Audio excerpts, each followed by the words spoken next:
স্ত্রী স্বামীর কোন পাশে ঘুমালে আল্লাহ তাআলা খুশি হয়ে যান, আপনি জানলে অবাক হয়ে যাবেন। রাসূল সাল্লাল্লাহু আলাইহি ওয়াসাল্লামের 11 জন বিবি ছিল। নবীজি সাল্লাল্লাহু আলাইহি ওয়াসাল্লাম 11 জনের হক সুন্দরভাবে আদায় করেছেন।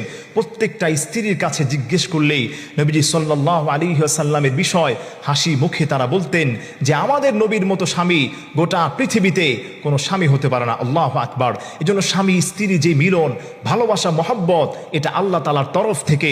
এজন্য স্বামী এবং স্ত্রী কিভাবে ঘুমালে আল্লাহ তাআলা আপনার উপর খুশি হয়ে যাবেন, আপনার ফ্যামিলির উপর বরকত দান করবেন, আপনি জানলে অবাক হয়ে যাবেন। হযরত আয়েশা সিদ্দিকা রাদিয়াল্লাহু তাআলা আনহা তিনি বলেন, নবীজি সাল্লাল্লাহু আলাইহি ওয়াসাল্লাম যখন আমার সঙ্গে তিনি ঘুমাতেন, ওই সময় আমি নবীজির দিকে তাকিয়ে ঘুমাতাম এবং নবীজি সাল্লাল্লাহু আলাইহি ওয়াসাল্লামও আমার চেহারার দিকে তিনি তাকিয়ে ঘুমাতেন।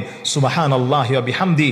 আমার প্রিয় মায়েরা, আমার প্রিয় মা বোনেরা, আমরা তো সমাজের মধ্যে দেখা যায় এখন ইয়াং যারা পিপল আছে তারা দেখা যায় স্ত্রী একদিকে ফিরে ঘুমিয়ে আছে, স্বামী আরেক দিকে ফিরে ঘুমিয়ে আছে। এই স্ত্রী দেখা যায় ফোন চালাচ্ছে, স্বামীও ফোনের মধ্যে লিপ্ত আছে। স্বামী স্ত্রীর যে মহব্বত ভালোবাসা এটা কোত্থেকে আসবে? এই জন্য তো ঝগড়া ফাঁসা দিন দিন বেড়েই যাচ্ছে।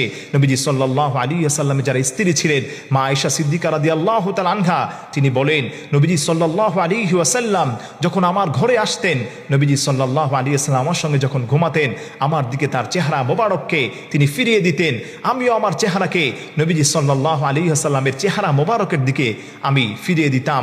এরপরে হাদিসের মধ্যে এসেছে, কেউ যদি স্বামী স্ত্রীরা যখন ঘুমাবে একে অপর দিকে তাকিয়ে ঘুমাবে এবং জড়িয়ে ধরবে, ওই অবস্থায় তারা ঘুমিয়ে যাবে, আল্লাহ তাআলা ওই ফ্যামিলিটার উপর রহমত বরকত আল্লাহ তাআলা কুদরতি হাত দ্বারা নাজিল করবেন। সুবহানাল্লাহি ওয়া বিহামদি। তার প্রমাণ দলিল আজকে আপনাকে আমি দিয়ে যাব পবিত্র কোরআনুল কারীমের 2 নম্বর পারার 7 নম্বর পৃষ্ঠার 9 নম্বর লাইনে সূরাতুল বাকারার 187 নং আয়াতের মধ্যে আল্লাহ তাআলা বলে দিয়েছেন, হুন্না লিবাসুল লাকুম ওয়া আনতুম লিবাসুল লাহুন্না। স্বামী এবং স্ত্রী হচ্ছে একে অন্যের পোশাক স্বরূপ।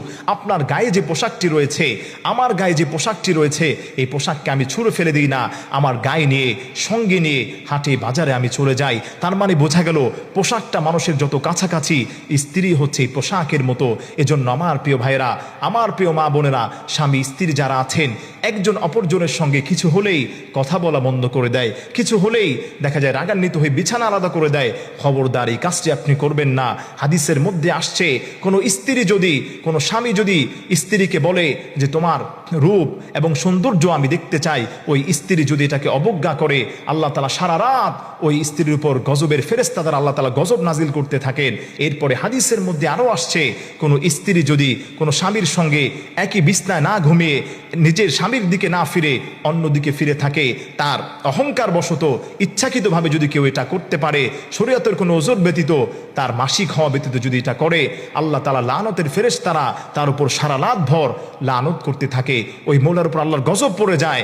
এজন্য আমার মা বোনেরা, আমার প্রিয় ভাইয়েরা, খবরদার এই বিষয়গুলো লক্ষ্য রাখবেন, আল্লাহ তাআলা আপনার উপর গজব নাজিল করবে।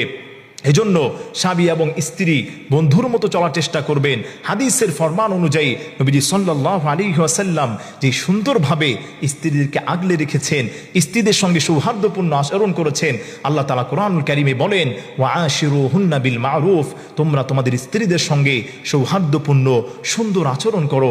স্ত্রীরা হচ্ছে নরম তুলার মতো, তোমাদেরকে তারাও তোমাদের সেবা করবে, তারাও তোমাদের কথা মতো চলবে। এজন্য আমার প্রিয় ভাইরা, স্ত্রীদেরকে মহব্বত করবেন, ভালোবাসবেন। ঘুমানোর সময় ডান দিকে ফিরানো ঘুমানো তো সুন্নত, এটা নবীর সুন্নত, সবাই করবেন, কিন্তু চেষ্টা করবেন স্বামী এবং স্ত্রী একজন আরেকজনের মুখের দিকে, চেহারার দিকে তাকিয়ে ঘুমানোর জন্য জড়িয়ে ধরে ঘুমাবেন, হাতে ধরবেন, স্ত্রীকে চুম্বন করবেন, স্ত্রীর সঙ্গে সৌহার্দ্যপূর্ণ আচরণ করবেন। হাদিসের মধ্যে আসছে, কেউ যদি তার স্ত্রীর হাতের সঙ্গে হাত রাখে, ওই হাতের সগীরা গুনাহগুলোকে আল্লাহ মাফ করে দেয়। মুখের সঙ্গে মুখ রাখলে আল্লাহ সগীরা গুনাহগুলোকে মাফ করে দেয়। স্বামী স্ত্রী যা করবে সব ওই সময়টাকে আল্লাহ তাআলা একটা সদাকার সব তাদের আমল নামায় দিয়ে দেন।